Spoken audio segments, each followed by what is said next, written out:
नमस्कार। देश भर में लोकसभा चुनाव 2024 का बिगुल बज चुका है और 7 चरणों में चुनाव का भी फैसला किया जा चुका है, जिसका 4 जून को नतीजे आएंगे। ऐसे में चुनाव से पहले चुनाव आयोग ने पहला नोटिफिकेशन जारी करने से पहले एक बड़ी कार्यवाही की है। आयोग ने 6 राज्यों के गृह सचिव को हटाने का आदेश दिया है।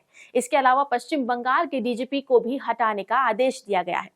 चुनाव आयोग ने लोकसभा चुनाव के कार्यक्रम की घोषणा करने के दौरान कहा था कि वो निष्पक्ष चुनाव कराने के लिए हर संभव कदम उठाएगा।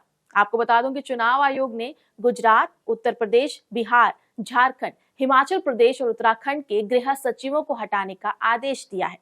इसके अलावा मिजोरम और हिमाचल प्रदेश के सेक्रेटरी ऑफ जनरल डिपार्टमेंट को भी हटाने का आदेश दिया गया है। चुनाव आयोग ने इसके अलावा राज्य सरकारों को उन सभी अधिकारियों को तुरंत ट्रांसफर करने को कहा है जो अपने होम डिस्ट्रिक्ट में 3 साल का कार्यकाल पूरा कर चुके हैं। Chief election commissioner Rajiv Kumar, election commissioner Gyanesh Kumar और सुखबीर सिंह संधू के नेतृत्व में हुई बैठक में ये फैसला लिया गया। मैं आपको बताना चाहूंगी कि जिन अधिकारियों को हटाया गया उनके लिए कारण दिया गया है कि वो राज्य में 2-2 डिपार्टमेंट के चार्ज संभाल रहे हैं, जो किसी देश की चुनाव प्रक्रिया के लिए सही नहीं था।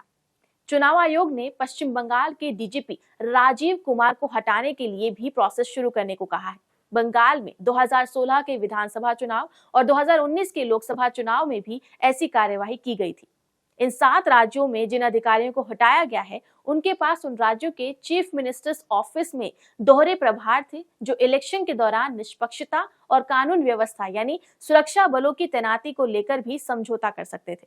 आपको बता दूं कि चुनाव आयोग ने ऐसा पहली बार नहीं किया है, क्योंकि इससे पहले पश्चिम बंगाल के डीजीपी को 2016 में सूबे के विधानसभा चुनाव और 2019 के लोकसभा चुनाव के दौरान भी ड्यूटी से हटा दिया गया था। इतना ही नहीं, महाराष्ट्र ने कुछ कमिश्नर्स और कुछ एडिशनल या डिप्टी म्युनिसिपल कमिश्नर्स के संबंध में चुनाव आयोग के आदेश नहीं माने थे, जिन्हें 16 मार्च को लोकसभा चुनाव की तारीखों के ऐलान के वक्त बताया गया था। बता दें कि देश में 543 लोकसभा सीटों के लिए 19 अप्रैल से 1 जून के बीच में 7 चरणों में मतदान होना है। 16 मार्च को इसकी जानकारी चुनावी शेड्यूल जारी करके दी गई थी। साथ ही मतदाताओं से खास अपील भी की थी कि वो ज्यादा से ज्यादा मतदान करेंगे और इस चुनावी प्रक्रिया को बहुत ही स्मूथ बनाएंगे।